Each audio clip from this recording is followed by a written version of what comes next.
Here I have Mercedes GLB, and let me show you how to turn on and turn off the Wi-Fi.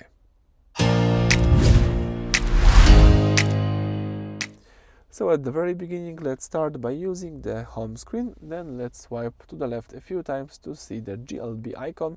So if you see GLB icon, you can open settings. So let me do it. From the upper tab, let's switch from assistant to the system. Here you can use the left menu, scroll down here to select internet and Bluetooth. As you can see, here you can use the Wi-Fi option, and you can simply disable this feature by using this toggle. As you can see, the Wi-Fi is deactivated, live traffic information are inappropriate.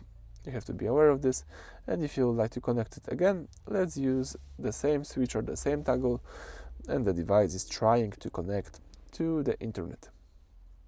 So that's it for this video. Thank you for watching.